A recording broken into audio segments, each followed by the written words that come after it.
nagpapasalamat sa ginawa mo sa cross para sa amin na kami yung binuhay na muli mula sa aming kamatayang spiritual, pambigyan kami ng isang panibagong buhay. Buhay na walang hanggan. Buhay na kasiyasiya.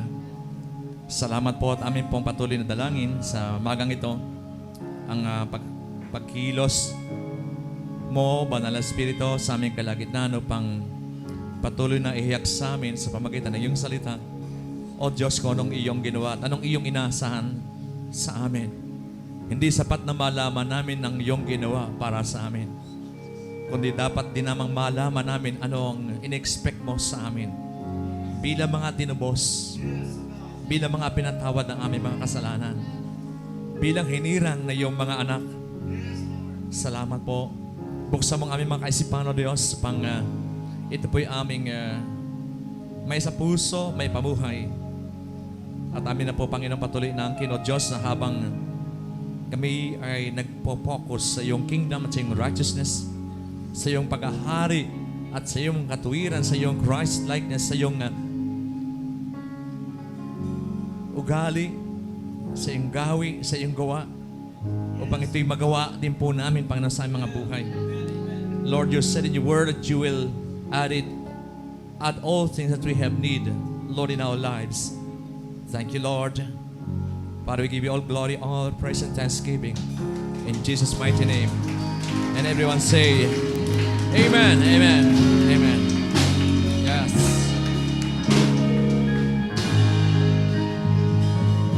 Today, we declare that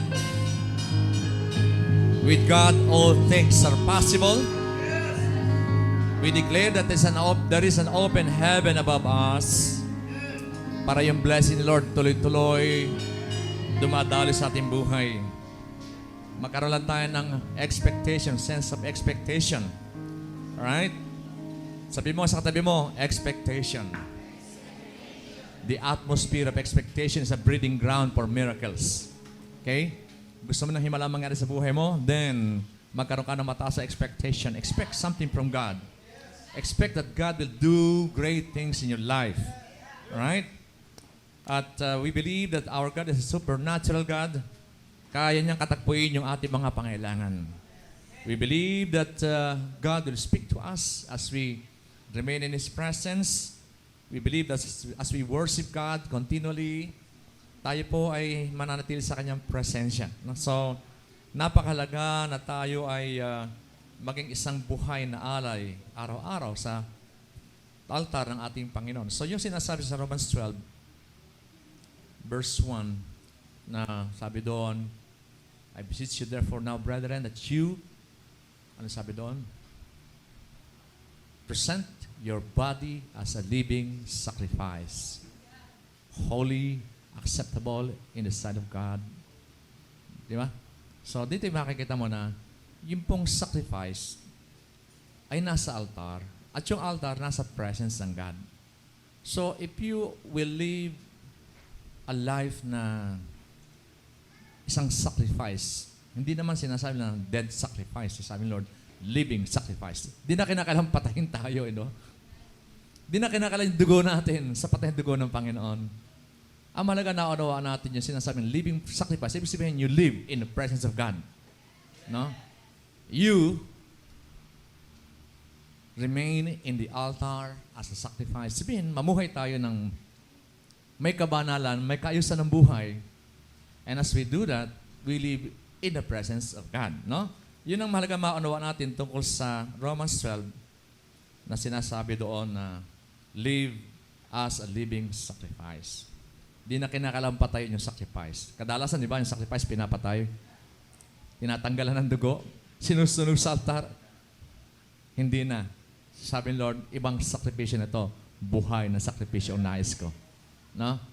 So, today we will be discussing about another topic tungkol sa ating theme, dedicated for eternity. So, yun ang ating nais talakayin. As a church, you are dedicated for eternity. And as a church, you are dedicated for God's purpose only. Amen? Yun ang essence ng church eh. No? Pinili ng Diyos, inihiwalay mula sa karamihan, binabanal, nililinis upang maging kagamit-gamit para sa kanyang kaharian. So, kailangan maunawaan natin yung mabuti. Right? So, our scripture is coming from 1 Thessalonians 5:23, Unang Thessalonica 5:23. Ang sabi dito, now, may the God of peace Himself sanctify you completely, and may your whole spirit, soul, and body be preserved blameless at the coming of our Lord Jesus Christ. Alright, matindi to, no? At kung babasahin natin yung talatang ito, makikita natin na ito ay merong tinatalakay sa mga naunang mga talata. Kaya sabi, now, kaya nga, no? Kaya nga ngayon, so ibig sabihin, may tinalakay, ano yung gagawin? No? Para mamuhay tayo ng sanctified, no? Mamuhay tayo ng blameless, pagkahanda sa pagdating ng Panginoon. Alright. So, babalikan natin ngayon yung chapter 4 para maunawaan natin ano yung buhay na dapat nating ipamuhay. Hello? Alright. So, yan. Ang title ng ating mensahe ngayon is For God's Purpose Only. Yeah? Yan ang calling ng church. For God's purpose only. Ayan. Tapikin mo katabi mo, sabihin mo, ikaw yun ah. Ikaw yung pinag-uusapan dito. Right? Kaya handa mong puso mo sapagkat ito yung buhay na nais ng Lord na ipamuhay natin. Okay. So pag sinabing for God's purpose only, kinakalanto is sanctified, holy, blameless, prepared for His coming. No? Kasi marami pa tayong gagawin. Pagdating ng Lord, doon pala mag-umpisa talaga yung ating gagawin. No? To rehearsal pa lang itong ginagawa natin eh. Discipleship is just preparation. Rehearsal lang to. No? Kaya huwag kayo mainip na grabe ang ginagawa natin. Post-encounter, school of leader. Parang kakaiba to ah. Dati naman nag-church tayo, simba-uwi lang tayo. Ngayon, hindi na po pwede yun eh. Bakit? Eh, namulat na tayo sa katotohanan na the church is God's army. Na? The church is God's own people separated from the world, from the rest of the world, to fulfill a specific and important purpose.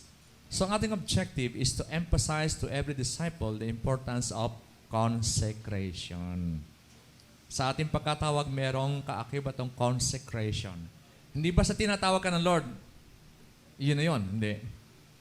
Yung pagkatawag ng Lord ay may kakamba na consecration. No? Ibig sabihin, separation unto God. Separation from the world to be useful for God's kingdom, for God's glory. Okay. So, and secondly, we would like to understand and know how to live a life that is holy unto our God. Isang buhay na may kabanalan. So, nung una, hindi ito posible. Sabi nga natin, nung una, wala pa naman ang Diyos sa puso natin, kaya mahirap para sa mga tao noon. Di nila kaya at di nila kailanman makakayang gawin yun. Pero ngayon ay posible na. Bakit? Pogi ka na eh, di ba? The presence of God is inside na. No? Nung una ay wala pa eh. Outside pa yung presence of God. Kaya hindi pa po pwede na ang tao ay magbago ng lubusan.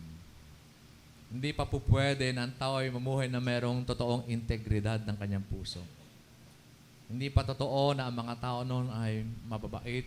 Wala talaga. No? Sabi nga ng scripture, ang description ng Bible sa puso ng tao ay desperately wicked, deceptive. No? Akala mo ang bait-bait pero inside ay andoon lahat ng uri ng karumihan. Pero ngayon ay sinolusyonan na ni Lord John yung problema na yon with the Emmanuel God. No? God residing inside of us. Pwede na tayong totoong mabago, magkaroon ng totoong sinseridad sa buhay. Pwede tayo mamuhay ng katanggap-tanggap sa harapan ng ating Panginoon. Okay. So, different from what we have accustomed to believe, Noong una kasi, ang paniniwala natin, ang church building, hindi po. The church, as we now understand, is the gathering together of people. The church is people. Right? Mga tao nag-ipon-ipon, tinawag ng Diyos para sa isang dakilang layunin. They are people who were called out by God from the rest of the world for the purpose of winning the world back for God and His kingdom. Yun ang purpose ng church. Warfare. May digmaan ng church. No? Kaya hindi po pwede na wala tayong gagawin. No? Yun ang calling ng church. You're called for a purpose. No? To be separated from the world, to be sanctified, no? Mamuhay ng katulad ni Kristo upang pagwaginan natin ang mundo. Alright. So, ang mandate nito, ang tawag dito ay Great Commission o sa Matthew 28:18 to 20, ang tawag dito ay the Great Commission. Or sa ating modern terms sa ngayon, sa vision, it is world conquest. No? Paano mapagwaginan ang mundo? Yan. Ngayon yung ating history, sinasabi sa ating history, na misunderstood to ng mga Roman. Kasi nakita natin, nung time ni Constantinople, Roman Emperor, na hindi nila talaga makonquer ang Christianity. Pinapatay nila mga Christianity. Ang Christianity, pinapatay nila. Pilit nilang pinapersecute yung mga Christians. Pero the more they persecute Christians, lalong dumadami. No? At hindi lamang mga Jew ang nagiging Christian. Nakita nila pati mga citizen ng mga Romans na nagiging Kristiyano. So in essence, pinapatay nila kapwa nila mga Romano. Kaya nag-adapt ang mga Romano, and it's always their policy. No? If we cannot conquer them, we will join them. No? So yun ang nangyari. Kaya lang, nagkaroon ng, sabi nga ay joining of pagan religion and the true religion. Kaya yung ating Christianity as we have known it ay masyadong corrupted. Okay? Kaya ano nangyari noong 11th century, nagkaroon ng tinatawag na Crusaders. No? Kung kayo mga napapanood na mga gano'ng mga sina, yung Crusaders, that was a time when the Roman Empire was threatened na yung Islam ay dumadami at kinakailangan na i-conquer nila yung mga taong ito para madala sa Kristyanismo. Nagkaroon na ng world conquest, pero hindi sa pamagitan ng gospel ni Christ, sa pamagitan ng sword, by violence, war. No, kaya madugo noon eh. Madugo noon yung world conquest. No? Nagagasi ba mga kapatid? Ha? Nung una, ibang world conquest. Hindi gospel ang ginagamit, tabak ang ginagamit, sibat. Talagang digmaan. No? Kaya that was 11th century, from 1095 to 1291. Ano ngayon? Ngayon ay 2017. So that was long, long time ago. No? Kung narinig niyo yung Crusaders, yun. Yung time na nag-world conquest sila, kaya lang, gera talaga. Okay? Non-Christians were forced to embrace Christianity. No? Sapilitan talaga noon. Our own history will tell us that in 1521, Magellan came. Yun ay kabahagi noong Crusader. Yung pagparito ni Magellan, na meron silang order from King Philip of Spain. Hello? History natin yun, di ba? Na sila ay, hindi lang sila tumutuklas ng mga wealth, ng mga spices, kundi more importantly, they conquer nations for King Philip and Christianity. So in the name of Christianity, nagko-conquer sila ng mga kalupaan. No? Kaya yun, nagkaroon tayo ng Christianity sa atin, kaya lang, sad to say, corrupted form of Christianity. No? Salamat na lamang dahil may mga Western missionaries na dumating sa ating bansa, Asian missionaries. Hello? Binuksan tayo sa tunay na kahulugan ng Kristyanismo. At salamat sapagkat dinalord yung G12 na unawaan natin talaga na papaano yung implementation ng world conquest na inumpisa ng Panginoong Jesucristo. So it's history. No? Kung ating tatalakayin, church history, mahaba yan, pero kung isa-summarize natin, ganun lang kaigsi yun. No? Nung dumating ang time na hindi masupil ang Kristyanismo, dumadami, ay nagkaroon ng compromise ang Roman Empire. Kaya from Roman Empire, naging Roman Catholic. Hello? Kaya naging Roman Catholicism na nangyari. Yung emperor, naging pope. Hello? Kaya still today, Vatican is a country. Separate country. Kaya may sariling ambassador, may sariling leader. Ang tawag hindi nga lang hari, ang tawag ay pope. So that they can still conquer the world through their, alam niyo yun, pagkalat ng religion, nakukonquer pa rin nila ang mundo. Still ganun pa rin yung kanilang aim. Pero in different form, religious form, hindi na military form. Tapi yung katabi mo, mukhang nagulantang ka sa katotohanan. That's history. So, naunawa na ba natin? Kung bakit lahat, halos ang bansa may Roman Catholic, Roman Empire yan. Continuation of Roman Empire. No? Makita mo kahit yung Vatican is separate country from Italy. No? Anong kapital ng Italy? Rome? Rome ba? Hindi Rome? Rome ba? Well, mahina ako sa, pero yung Vatican is a separate country. Hindi ba yung Rome nasa Vatican? Anyway, kalimutan na muna natin yan.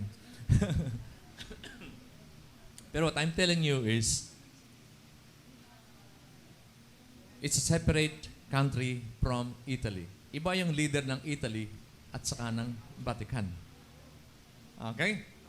So, ayan, dumating si Magellan, 1521, nagkaroon ng conquest sa Pilipinas. Yan, at marami ay naging Roman Catholic. Kung tawagin, ibig sabihin ng Catholic is universal. Universal Roman. Yan ang ibig sabihin ng Roman Catholic. Hello? Hindi actually religious organization. In essence, that is a religious organization. But they are citizenship also. But they are Romans, pero universal. No? All over the world. Kaya, yun ang kanilang conquest. So, nakita natin na sa sword in the name of Christianity, marami nag-embrace ng Kristyanismo. At we are so thankful to God na eto nga, nagising tayo sa katotohanan, yung totoong form of Christianity na hindi sa pamagitan ng violence o war, kundi sa pamagitan ng gospel ng ating Panginoong Jesucristo. That's our main weapon, yung gospel. Okay? In conquering people for God and His kingdom, ang ating primary weapon ay good news of Jesus Christ. Okay? So, kaya ibang-iba yung takbo ng buhay natin. Nakita natin na ang kingdom ni Christ, it is a non-violent way of conquering the world. Okay? It's through serving. No? Nakita natin na tinuturuan tayo ng Lord na mag-serve sa ibang mga tao to conquer them for Christ. Hindi sa pamagitan ng violence, but through discipleship. Yan. Lumiliwanag na? Ang warfare natin is through discipleship process. Yan. Kaya ang sabi ng Lord sa Matthew 28, di ba? Go, make disciples of all nations. Word conquest yun, no? All authority in heaven and earth has been given to me. Therefore, you go. You have the authority. You bear my authority. Amen?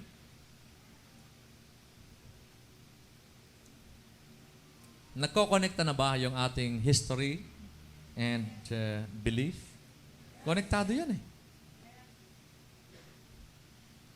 It's because in reality naman, ang matitira naman talaga is kingdom of God. Mawala na lahat ng bansa. Philippines, mawala na lahat yan. Italy, Rome, mawala na lahat yan. Ang matitira is kingdom of God. At ang matitira ay hindi Pilipino, Hindi Chinese, kundi kingdom citizens. Alright? So, grabe no? Grabe si Lord. Kung hindi natin to maunawa mabuti, then we are still at a loss na ano bang totoong religion? Wala pong religion totoo. Relasyon totoo ang kailangan nating establish sa buhay natin. No? Walang relihiyong mananatili sa mundong ito. It's only those people who are sons and daughters of the King. Kingdom citizen lang matitira, walang relihiyon. Not Roman Catholic, not even Protestant, not even Iglesia ni Cristo, wala. No?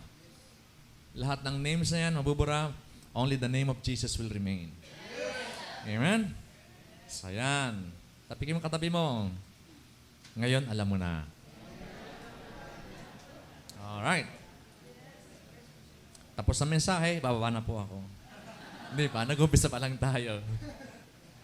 Hallelujah. But that's such a great revelation to us na, wow, grabe pala, no? Ecclesia is the word originally used sa, alam nating church, Jesus Christ. Ecclesia. The intention of our Lord is to build and establish His ecclesia. Ang ecclesia, hindi po ito religious term, it's a military term. Meaning, soldiers. Army. Warriors. Yan ang sabihin ng ecclesia. Okay? Kaya nakita natin na sa context, pag sinabi ng context, yun yung pinagmula ng, kung saan natin makikita yung word na church. No? Nung sinabi ng Lord, I will build my church, my ecclesia. Sinabi ng Lord John before He died on the cross. Kaya nung siya mamatay na at nabuhay na maguli, wow, that's very significant. Doon natin makikita na yun yung guarantee ni Lord nang siya buhay na maguli na yung kanyang army ay buhay. Alright? And then nung sa Pentecost, doon isinilang ang ecclesia ni Jesus Christ. Doon officially, no? Doon officially nag-umpisa ang army of Jesus Christ. After, 50 days after na siya ay mamatay, no? Ayun yan. The day of Pentecost. Kaya kung pag-aaralan natin yung festival ng mga Jews, yun ay, ngayon, Resurrection Day, no? Ang ngayon ay festival of nung Biyernes ay Passover. And then nung Sabado ay unleavened bread. Ngayon ay first fruits. Yeah. Resurrection Day is first fruits. Isabihin, Christ is the first fruit from the dead. Siya yung unang nabuhay mula sa mga patay. No? Ayan. Kaya napakayaman ng salita ng Diyos. At grabe, kailangan maunawaan lahat ito para makita natin na hindi tayo nangangapa sa dilim kung ano yung ating ginagawa. Nakakalungkot dahil mga Israel at mga Jews hanggang ngayon naghihintay pa rin ng kanilang Messiah. Pero ikaw alam mo na kung sino yung iyong Messiah. No? Ikaw alam mo na. Hindi mo lang alam. Nanduron pa sa puso mo.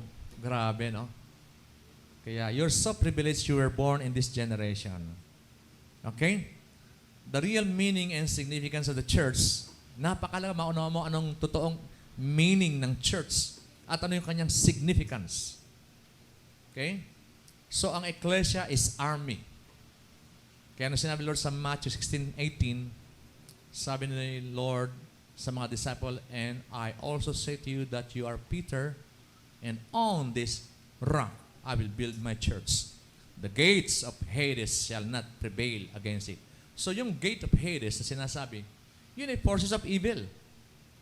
Kampo ni Satanas yun. So ibig sabihin may digmaan. No? Shall not prevail. Ibig sabihin, makikipagdigma ka. Hindi yung wala ka nang gagawin, hindi po pwede yun. No? Tandaan natin, pag di ka umatake, ikaw ang atakihin.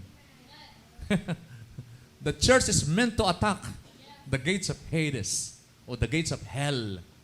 No? Kaya ang iglesia na hindi umaatake, siyang inaatake. Amen? Tapikin mo katabi mo, sabihin mo, dapat atake lang. Para hindi ka atakehin. Di ba? Yung mga inaatake ng problema kasi hindi umaatake. Amen? Yan ang purpose ng Ecclesia, to attack. To invade the enemy's territory. Ayan. So, reading from the context, there was a conflict against the gates of Hades. Ang sinasabi niya, yung forces of darkness that had enslaved the world through sin and curses. Mula na magkasala si Adan at si Eva, ang lahat ng tao sa libutan ay naalipin ng kasalanan, ng takot. Kaya yung ating inawit kanina, we are no longer slaves to fear. Dahil yung kasalanan, yung sumpa, yung future na uncertain, may dalang takot lagi yon. Di ba? Hindi mo lang kung ano mangyayari. Hindi mo lang pag namatay ka, saan ka pupunta. May takot na kasama palagi yon. Pero ngayong meron ka ng security, dahil alam mo na nahawak na ng Diyos yung buhay mo, alam mo na meron ka ng eternal life, kaya wala ka ng katatakutan. Di ba? Alam mo na kahit dumating yung the big one, the big two, big three, kahit pa big five yan, wala ka ng katatakutan. Bakit? Hawak ni Lord ang buhay mo. No? Yun ang kahalagahan na meron tayong totoong Lord. No? Meron tayong totoong Lord na may ari, may hawak, may control ng ating buhay. Ayan. Okay? So, may giyera against the forces of darkness, the gates of Hades. At doon din sa talata na ito ay makikita natin, okay, yung lugar at kung kailan sinabi, nahayag yung personality ng ating Panginoong Hesus. Doon nakita ng mga disipulo at nakilala ng mga disipulo na siya yung iniintay. Siya yung Kristo. Siya yung hari. Siya yung magliligtas. Siya yung inaasahan ng buong mundo. Okay? Kaya nakita natin na that revelation nag-revolutionize sa buhay ng mga disciples. Okay? Sa Caesarea Philippi, yun yung lugar na kanilang pinuntahan. Doon siya nagkaroon ng revelation. Was the place of great kings and their past conquests. Doon makikita yung mga dakilang hari katulad din na Alexander the Great. No? At doon din nahayag na wala na si Alexander the Great. No? Hindi na siya Alexander the Great. Alexander the loser na siya. Wala na siya. Diba? Hello?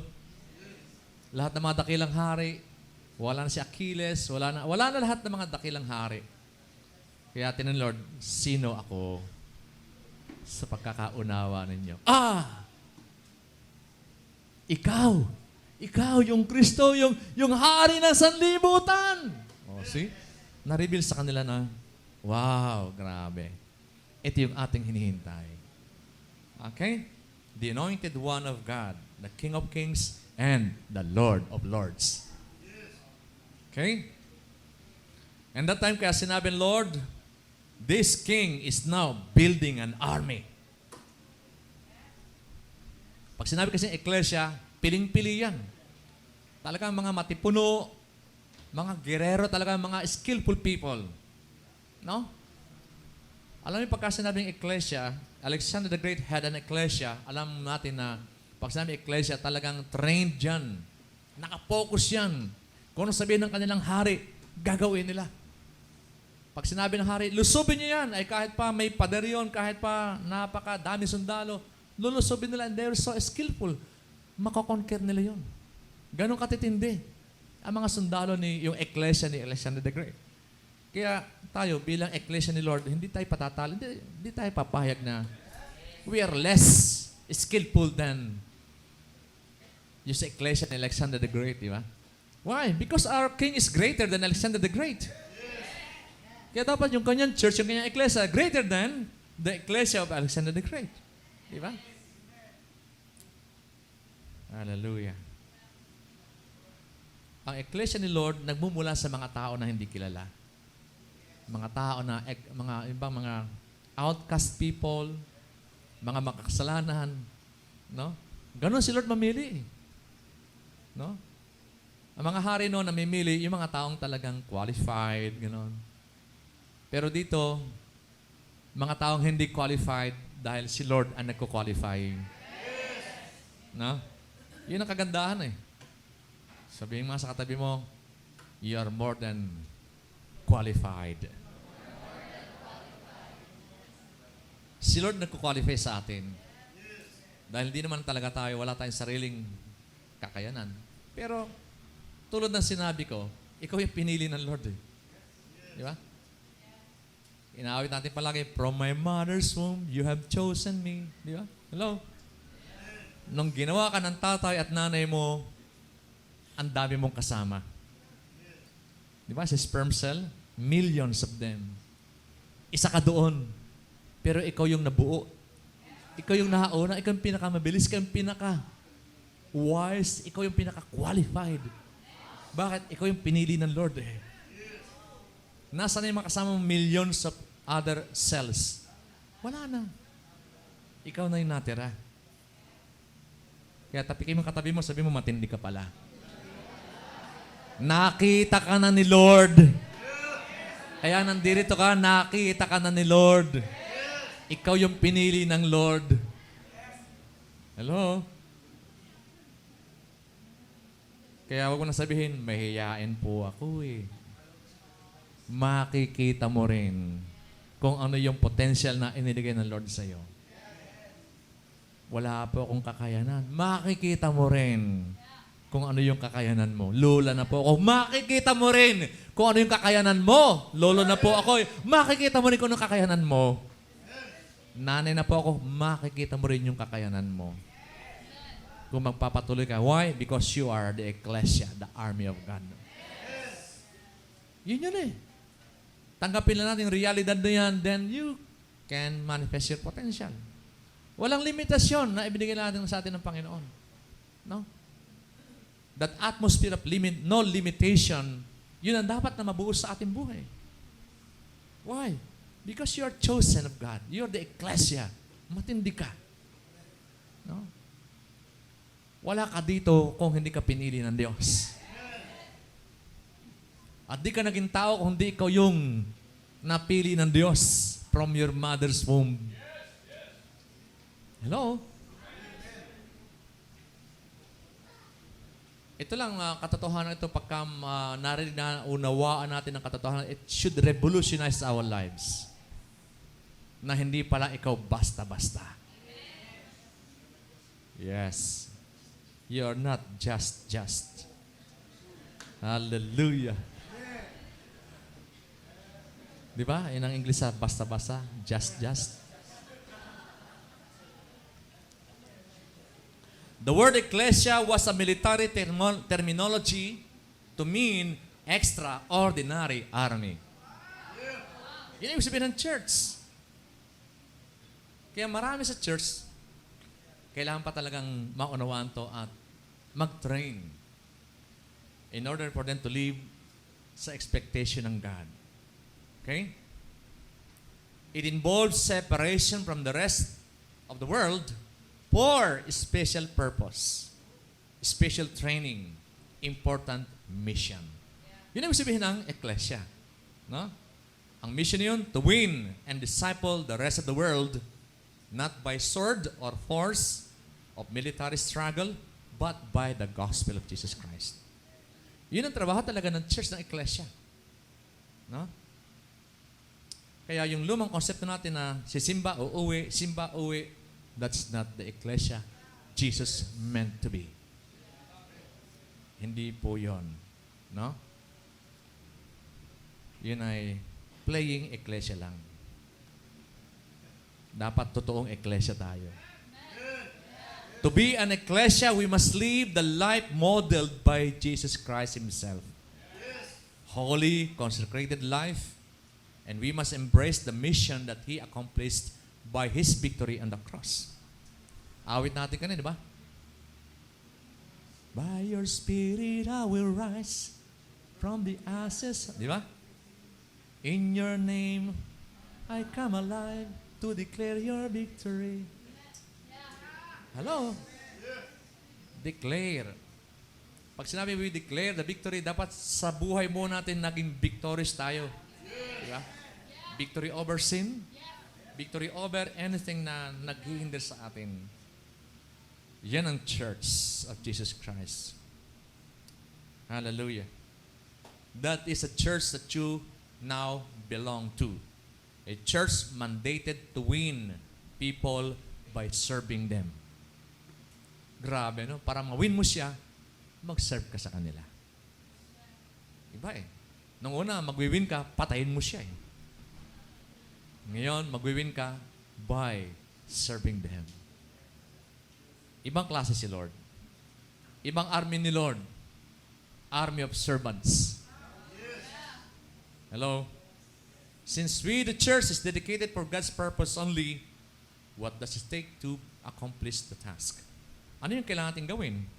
So, tingnan natin yung context ng 1 Thessalonians chapter 4. Ando dun yung gagawin natin para magampanan natin yung buhay bilang pinili ng Diyos, bilang ecclesia, bilang church of Jesus Christ. So here are the qualifications of people dedicated for God's purpose. Qualifications of people dedicated for God's purpose or the church. 1 Thessalonians 4 verse 2 hanggang 5 basahin natin. For you know what commandments we gave you through the Lord Jesus. Alam mo yung mga utos na ibinigay namin sa inyo sa pamamagitan ng Panginoon sa Kristo. For this is the will of God, your sanctification. Sapagkat to ang kalooban ng Diyos, ang iyong pagpapakabanal, that you should abstain from sexual immorality, upang layuan mo ang kasalanan na immoralidad ng sexual, that each of you should know how to possess his own vessel, own body in sanctification and honor, upang maunawaan ninyo paano nyo taglayin o ingatan ang inyong mga katawan sa kabanalan at sa karangalan. Verse 5, not in passion of lust, hindi ka sa kalaswaan o sa mga pita ng laman, like the Gentiles who do not know God, na tulad ng mga hentil na hindi nakikilala ang Diyos. So, dito, kung ating titinan yung mga talatang ito yung pamantayan. No? Sanctification. Pag sinabing sanctification is separation from the works of the flesh. Hello? Yun ang unang-unang itinatagubilin sa atin. Mahirap to kung wala si Kristo. Totoo lang. Because of man's long enslavement to sin. Matagal na panahon, simula nung si Adan ay magkasala hanggang sa ngayon. Napakahabang panahon na enslaved tayo. Our human bodies are marked with its weaknesses. May weakness pa rin yung katawan natin eh. Hello? Ano yon? Sexual immorality. Yan ang number 1. Bakit? Nasa katawan lupa tayo eh. May pangangailangan yan. Kaya lamang, kabilin-bilin na sa atin, Lord, is possess your body in sanctification. Ibig sabihin, eto na ngayon yung ating iingatan. No? Mukhang tahimik kayo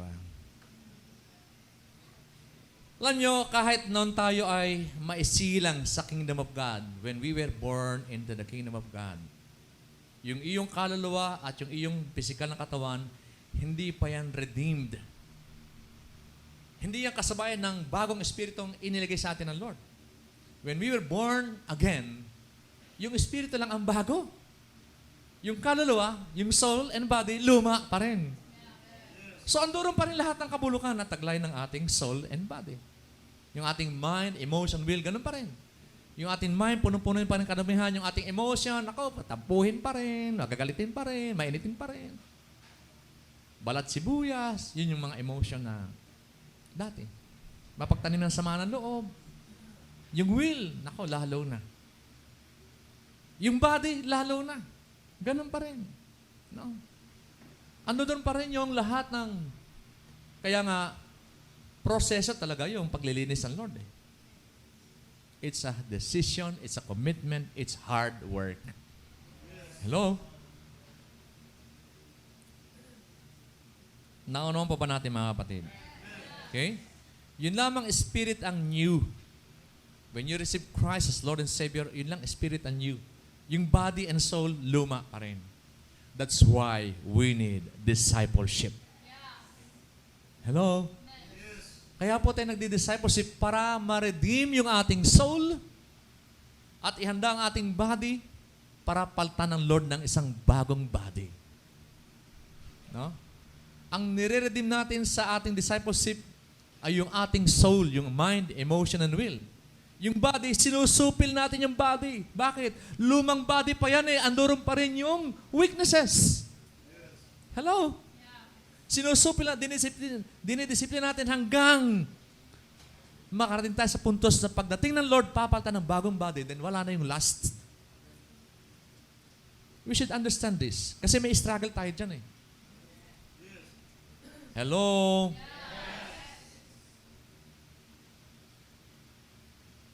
Kailangan maging maliwanag sa atin lahat to.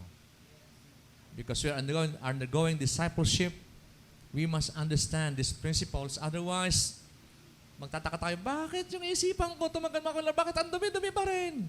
Sanctification.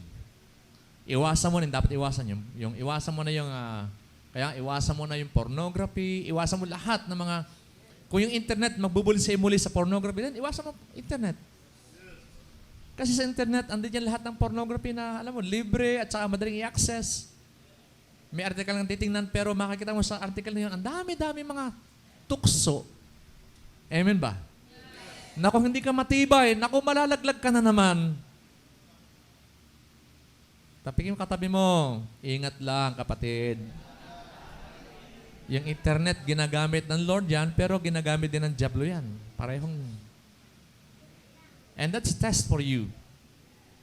Tinetesting ka dyan ng Lord sa aspeto na yan. Okay? That is why we are undergoing the process of discipleship in order to put our soul, no, back in order. Para maayos ang ating mga isipan, ating emotion, maayos yan. Mapatibay yung ating emotion, yung ating isipan ay ma-renew, no? Sabi nga natin, hindi pwedeng palitan ng soul, hindi pwedeng palitan ng Lord yung ating soul ng isang bagong soul. No, that's your identity. That's who you are. Okay? Kaya nire-renew lang yan with the Word of God. Okay? Yung body, hindi pa rin pwedeng palitan. Habang nasa mundo ka, yan pa rin ang body mo. Mapapalitan lang yan pagbabalik ng Panginoon. Alright? Pero yung spirit, yan. Baby spirit yan. Kaya pakakainin mo ng Word of God. Yan ang pinapalaki. Yan ang pinapatibay natin. By attending the 4 great meetings. Ano yun? Devotion. Cell group. Church. Trainings. Conferences. Equipping. Kaya yan ang pagkain. Yan ang pagpalaki. Yan ang pagpatibay ng ating new spirit within. Yung new man within, kinakalang patatakin, patibayin. Right? Kaya kung tayo absent sa ating training, naku, paano titibay yan? Sabi nga, kung anong pinapakain mo, yun ang lalakas. Pag pinapakain mo yung katawan ang lalakas. Pero kung espiritu ang pinapakain natin, espiritu ang lalakas. Okay? So it's a decision. It's a choice. Kailangan dyan ang determination, commitment, hard work.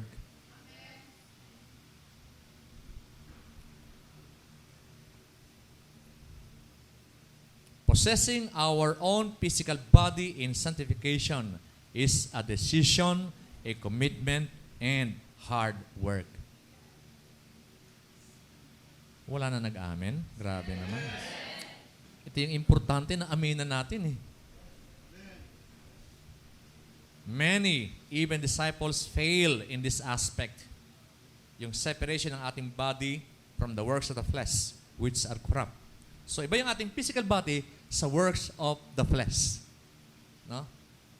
Pag sinabing works of the flesh, yun yung trabaho ng sinful nature. No? Pero yung ating body, iba yan. Maaring sa body, merong works of flesh, yun yung ating sineseparate. Yun ang ating inihiwawalay. Separating our body from the works of flesh, yun yung sanctification process. Yun ang paraan paano tayo makakaiwas na sa lahat ng gawa ng laman. No? Kaya nga, kinakailangan bago yung barkada mo, kasi yung barkada mong dati, dadaling ka sa nightclub, dadaling ka sa kung saan. Yung barkada mong dati, yung barkada, pinapaltan din yan. No? Hindi po pwede sa lumang barkada ka sasama. Mapapulot ka uli eh. Samahan mo yung lumang barkada para ma-win sila. Kasi pogo pa sila. Ikaw pogi na eh. Tama ba? Yung pogi, minimisin yung mga pogo para magiri silang pogi. No? Para yung presence of God inside of you, maranasan din nila. Okay? Of course, wala na tayong excuses. Bakit? Kasi yung issue na yun ay nasolve na ni Lord sa cross eh. Why? Meron ng indwelling. No? Pwede ka nang maging pogi. Pwede na yung presence of God residing inside of you. Yun ang reason bakit wala na tayong reason. O yan, no? That's the reason we don't have any reason at all. Ang dahilan para wala ka ng dahilan, yun. No? Na kaya mo nang palakasin ang iyong laman dahil God dwells in you.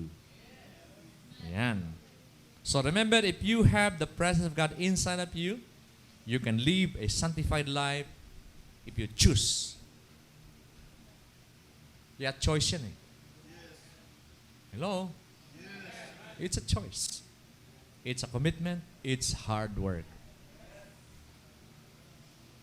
Therefore, if you are pogi, you can live a sanctified life. If you have the presence of God inside, pwede na tayo mamuhay ng buhay na may kabanalan. May iwasan na natin yan. Mga bagay na yan, makapapamuhay tayo ng malinis sa harapan ng Diyos. Amen? So, ano yung number 1? Live a sanctified life. Yan ang expectation ni Lord sa church, sa ecclesia. Okay? Number 2, sa verses 9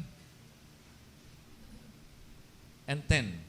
Sabi rito, but concerning brotherly, sabi natin, brotherly love. Tungkol sa pagmamahal sa mga kapatiran, you have no need that I should write to you. For you yourselves are taught by God to love one another. And indeed, you do so toward all the brethren who are in all Macedonia. But we urge you, brethren, that you increase more and more. Ayan. So number 2 point natin is relate with brotherly love. Kung tayo makipagrelasyon sa mga kapatiran with brotherly or sisterly love. Okay? Bakit brotherly? Walang sisterly. Understood na yun. Isa yun. Kasi nung una naman talaga, wala namang babae pa eh. Lalaki lang talaga. Kaya, pag sinabi ng Biblia na man, kasama doon ng woman. No? Huwag natin sabihin na unfair ang Bible, walang woman. No. Kasi, nung sinabi Lord sa Genesis, man, God created man, female, and male and female, He created them. Oh, see? No? Kaya pagka sinabing man, mankind, kasama doon ang babae at lalaki. Okay? Kaya walang sinabing na womankind eh. Di ba? Wala. Mankind lang talaga. Okay, so, pagmamahalan bilang mga magkakapatid. Mahalaga yan. Okay? Bago mangyari yung brotherly love, una, dapat meron kang sanctified life. Mahirap magkaroon ng brotherly love pagka yung life natin hindi sanctified. Hindi natin iniiwasan yung mga bagay na gawa ng laman. Okay? Paano? Yung renewing of our mind, napakalaga. Undergoing brokenness in strengthening our mind, emotion, and will. And abstentions are necessary. Pag-iwas. No? Pag sinabi ng babae, lalaki sa lalaki, duwag ka. Well, ang lalaki matapang, marunong umiwas. Amen. Pagka hindi ka nakaiwas sa tukso, ibig sabihin mahina ka. Yun ang duwag. Hello? Tapikin mo katabi mo, sabihin mo, ang totoong matapang yung umiiwas sa kasalanan.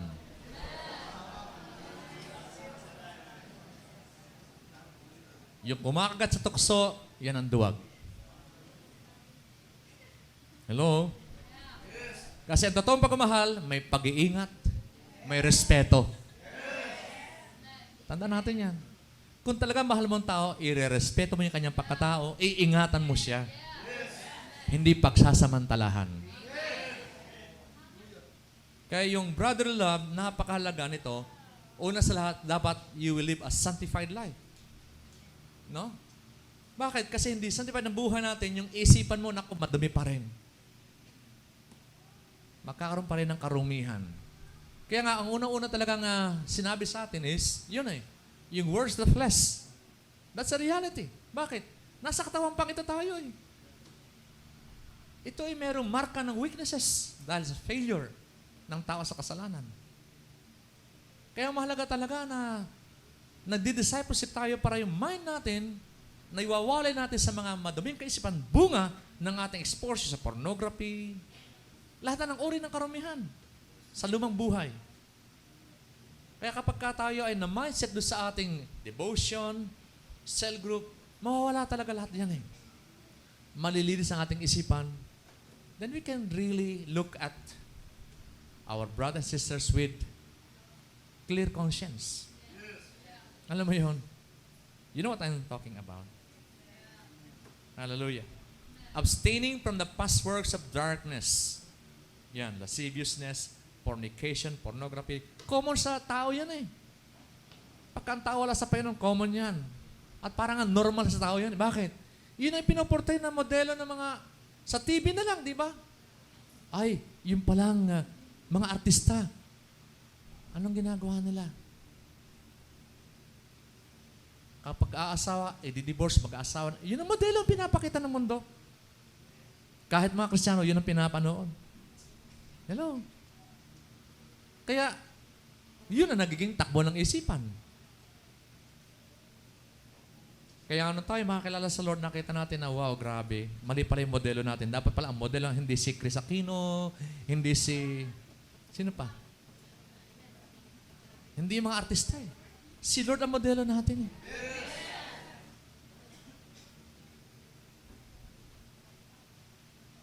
Paano yung katabi mo, andiyan ka pa ba? Abstaining from the past works of darkness. It is absolutely necessary for saints. Kaya yung word na saint, galing sa word na sanctified. Yung word na sanctified, galing sa word na saints. Yan. Kaya kung babasahin niyo yung mga epistles si Paul, to the saints in Thessalonian, ibig sabihin, mga binalan ng Diyos sa mga, hello, kung kayo i-address si Lord to the saints yung Cubao in Valenzuela. Yeah. You're the sanctified people of God. Mga taong binalan ng dugo ng Panginoong Jesucristo. No? Yan. Saint Angel, Saint Jonathan, Saint Michael, Mitchell. Yeah. Yun ang tingin ni Lord. Kasi God sees us through the blood of His Son, Jesus Christ. Hindi ka tatawagin Son of God or, di ba? We cannot sing that song. No longer slave to fear. I am a child of God. You cannot sing that song. Kung hindi tayo, alam mo yun. Hello? Kaya pag kinanta mo yung maiyak-iyak ka, totoo sa buhay mo yon. na hinugasan ka ng dugo ng Panginoong Jesucristo. Yun ang reality noon. Di ba? Hallelujah. Kaya pagka umaawit tayo at totoong-totoo sa'yo, wow, grabe. Kahit lalaki ka, maiyak ka. Ang totoong lalaki umiiyak. Hello? Yung mga duwag, nagbibisyan para hindi umiyak kunwari. Matapang. Para takasan yung problema. No? Kaya yung tao nagbibisyo dahil gustong takasan ng problema eh. Pero natatakasan ba? Hindi. Lalo dumadami, di ba? Nagpapatong-patong. Pero yung totoong matapang na lalaki, kinikilala yung totoong lalaki. Yung lalaking namatay sa cross para sa kanya. Tama ba? Si Lord yung totoong matapang, grabe, kasalanan iba, inahakupan niya. Di ba? Hinagupit na, sige, more, hagupit pa. Dahil maraming tutubusin ako sa mga tao nasa mundo. No? Di ba? Ang sakit nun Pero kung makikita mo yung kanyang reaction sa paghagupit sa kanya, parang sinasabi, more! Bakit? Kasi maraming tutubusin sa atin eh.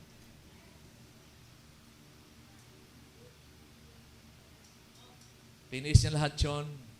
At sabi nga, di ba sa Philippians o sa Hebrews 12, He endured the cross because of the joy that was set before Him. May kagalakan na siya eh. Habang hinagupit siya, nakikita niya, si angel tatanggap kay Lord. Magkakaroon siya ng buhay na walang hanggan.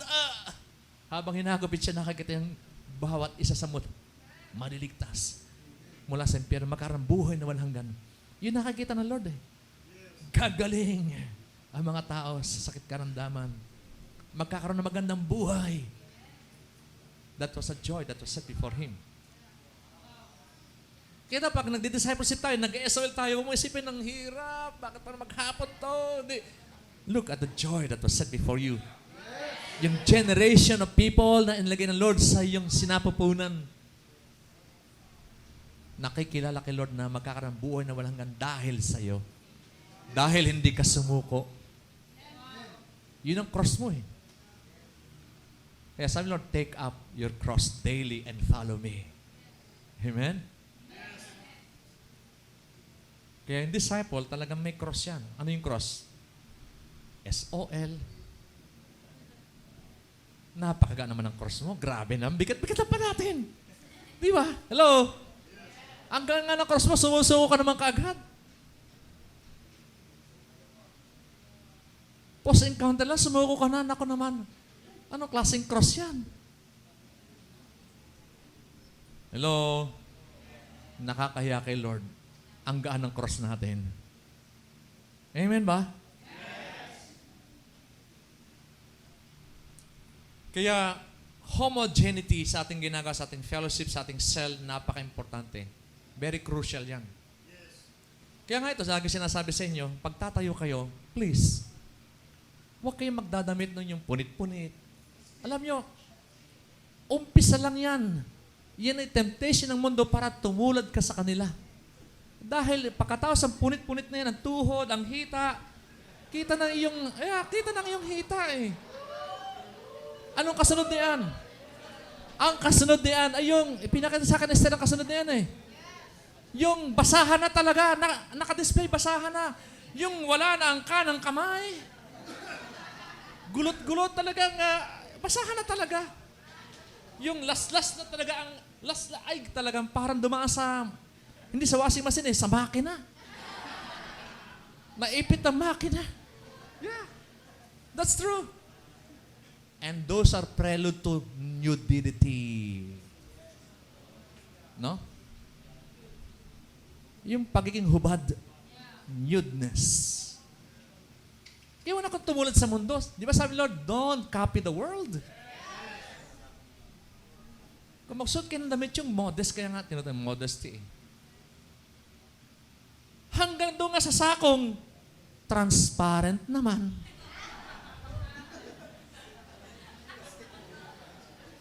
Hello? Wala rin yung hanggang sako. Hanggang sako ng damit ko. Ay, sinag na sinag naman. Ano naman yun? Ang haba nga ng manggas, bareback naman. Ano nga pinapauso ngayon? Be modest. Bakit? Kasi nagiging reason tayo para yung tayo magkasala. Eh. Hello? Ayan, tandaan natin, sa atin, wala sa akin to, walang lisya. Pero paano naman iba nakakita sa'yo? Tapikin mo katabi mo, sabi mo, be modest. Okay? Kinakailangan tulungan natin ang ating mga kapatid na irespeto tayo. Alam mo kaya maraming rape?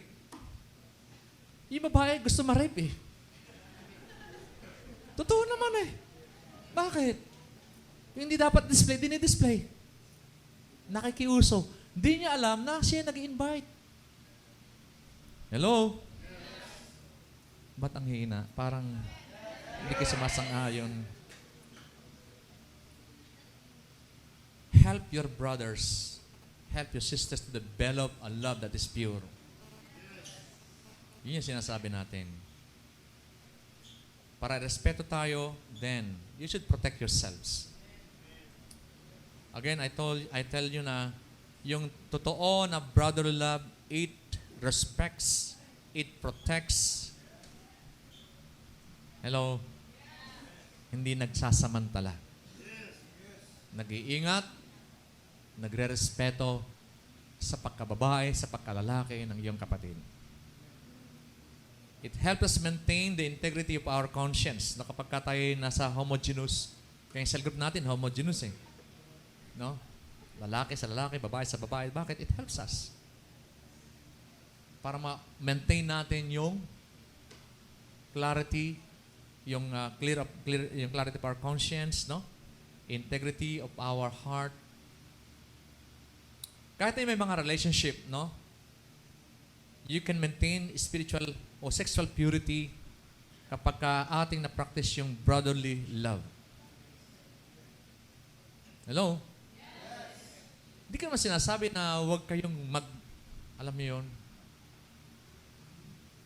mag-girlfriend, mag-boyfriend. No, pag nasa tamang oras, walang problema yon. Okay? Pero pag high school ka pa lang, please, masasaktan ka lang. Amen? Graduate muna ng college. Maghanap muna ng trabaho. Tulong ng konti kay nanay, kay tatay. Bago magpakasal. Alright? Ito, kasunod na ito eh. Number 3, ito. Verse 11 and 12. That you also. Sabi mo nga also. Sabi-sabihin, hindi pa tapos.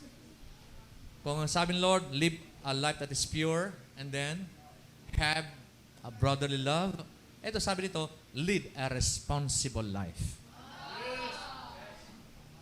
That you also aspire to lead a quiet life, to mind your own business, and to work with your own hands, as we command you.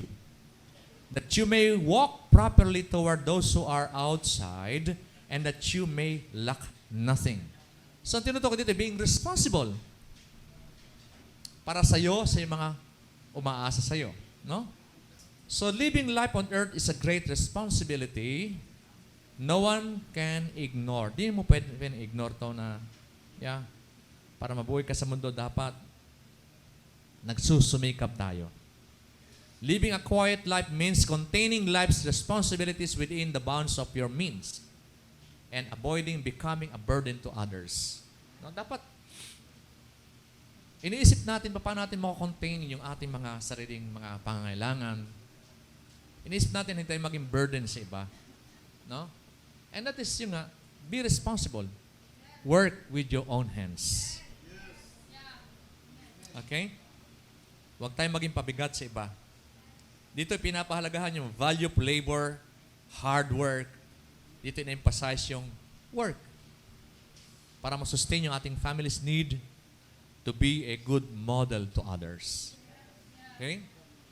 We cannot continue to live a quiet life without securing the means to sustain our very own needs. Bakit?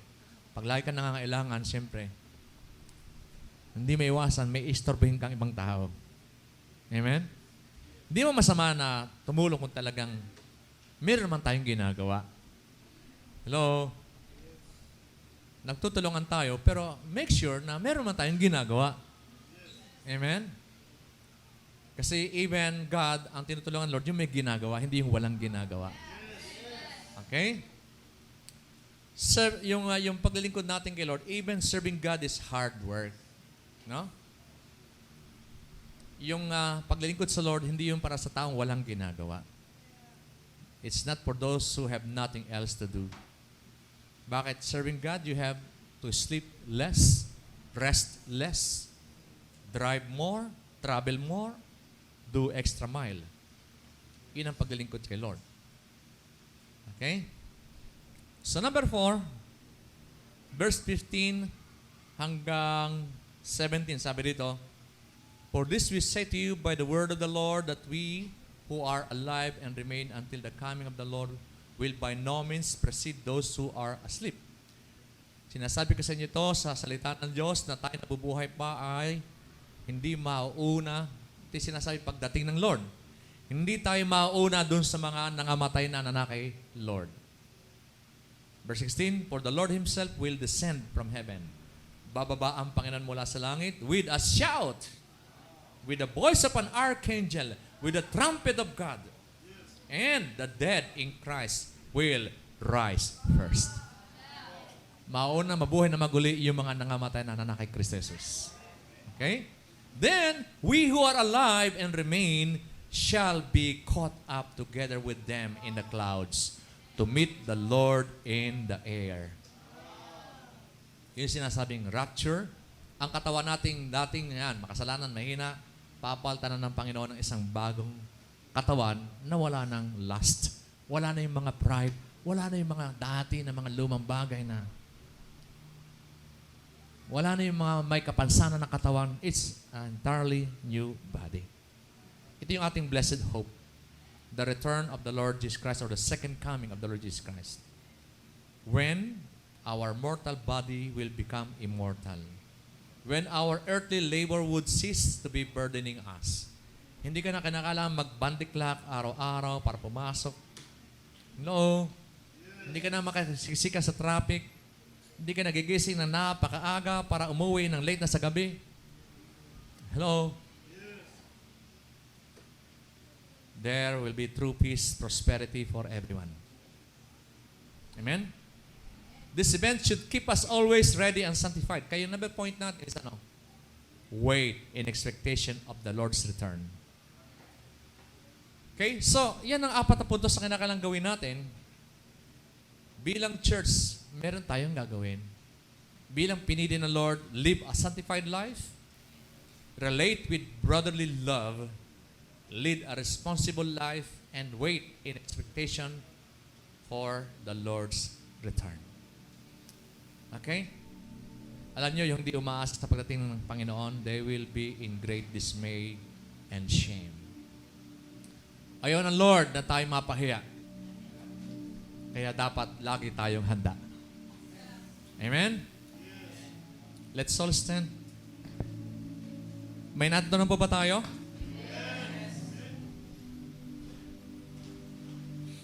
Let's pray. Let's come in the presence of God, acknowledging na kung di tayo handa, maganda tayo. Remember these points. Always read this chapter. It will always remind us ano yung in-expect ng Lord sa iyo bilang bahagi ng kanyang ecclesia. Okay? Yes, we make disciple, pero ito yung mga internal natin. Yung ating work sa Lord, external yan eh. Pero yung internal, eto yung magiging ikaw, yun yung being. God is concerned first with your being before your doing. Tanda natin yun. No? Ito yung ating being. Be holy. And then yung ating love, put it in the right place. And then yung sense of responsibility. And then of course, yung ating expectation sa pagbabalik ng Panginoon. Father, we come to your presence, Lord, right now through the blood of Jesus that was shed for the redemption of our sins, Lord. Amin pong patuloy na ina-acknowledge sa God. We always need to be reminded, Lord, ano po yung expectation mo sa church, sa amin, bilang yung mga anak, bilang mga tinawag mo mula sa kadiliman tungo sa iyong kamanghamanghang liwanag. Amin pong patuloy na dalangin, O Diyos, na ihanda mong bawat sa amin, Lord God, sa kaparaanan, O Diyos, na kami ay makakasama mo sa iyong muling pagbabalik. Hindi yung kami may iwan, mawawalay sa iyo dahil sa hindi kahandaan. Bagkus, Lord, patuloy mong tulungan kami na maalaala at gawin yung dapat na paghahanda upang kami makasama sa iyong muling pagbabalik. Oh God, we thank you. We ask your precious blood to cleanse us, O God. Ano pa mga bagay na maaaring naging hadlang o di namin nagawa na may kinalaman sa bagay nito bilang iglesia mo, bilang church. If we have not lived unto your expectation, up to your expectation, God, forgive us, cleanse us with your blood, and help us, Lord, to live up to your expectation. Hallelujah. Thank you, Lord. We praise you. We glorify your God. In Jesus' name, amen. Amen.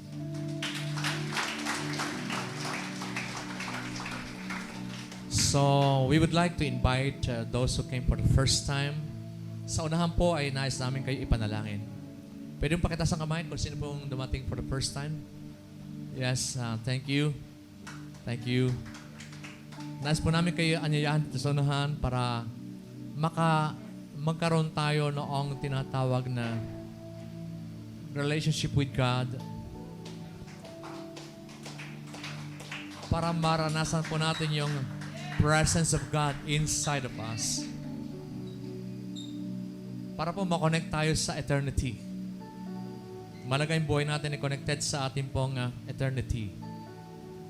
Malaga na unawaan natin saan tayo pupunta. Malaga mawala yung takot, yung fear. Lumaya tayo sa takot sa mga darating na mga araw, panahon o pangyayari. If you come here and acknowledge Christ as Lord and Savior, maraming gagawin si Lord sa ating buhay. So, nais ko lang po sa atin lahat na nandito sa unahan na tayo sumunod lamang kayo sa panalangin. Gawin po natin isang personal panalangin itong panalangin ito. Close your eyes, bow your heads, and raise up your hands to God. Taas natin ang kamay natin sa Lord.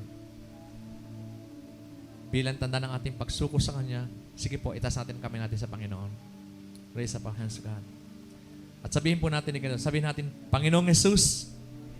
Sige po, Panginoong Jesus, salamat sa pagmaibig mo sa akin na yung pinatunayan.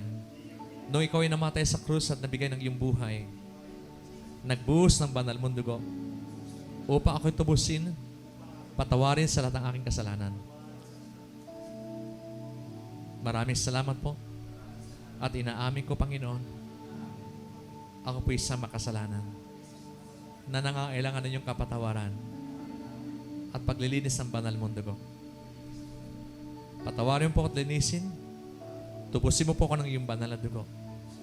Binubuksan ko po ang aking puso at dito inanyayahan kita na manahan ka sa aking puso bilang Panginoon at sariling tagapagligtas ng aking buhay. Isinusuko ko na po sa iyo ang aking buong buhay at pagpapasya. Ikaw na ang Panginoong susundin. Maraming salamat po sa buhay na walang hanggan na yung libreng handog sa akin. Ito po ang aking dalangin. Sa iyong makapangyarihang pangalan, Jesus. Amen. Amen. Bayan niyo, ipanalangin ko kayo. Aming Ama, amin pong patuloy tinatasiyo yung mga anak mong ito. Sila'y nandito, dinala mo sila rito, Panginoon, sa pamagitan ng mga nag-invite sa kanila. Salamat po sapagkat sila ang dahilan ng iyong katuwaan sa langit. Ang bawat isa lumapit sa iyo, magkaroon ng pag-acknowledge sa iyo, magsuko sa iyo ng kanilang mga buhay. Dalayan ko, Panginoon, ang iyong patuloy, Lord God, na pananatili sa kanilang mga buhay. Dalayan ko, Lord, na ang pagkapatuloy po nila, O Diyos, sa kanilang spiritual journey, Lord God, na hindi masayang. Bagkos maunawaan po nila ang kanilang misyon sa buhay. Maunawaan po nila, Panginoon, ang kanilang dahilan bakit sila nabubuhay sa mundong ito. At magawa po nila ito. Dalayan ko, Panginoon, ang iyo pong pagtulong sa lahat ng kanilang pangailangan. Thank you, Lord. Thank you, Lord. We give you all glory, honor, and praise in Jesus' name. Amen. Amen.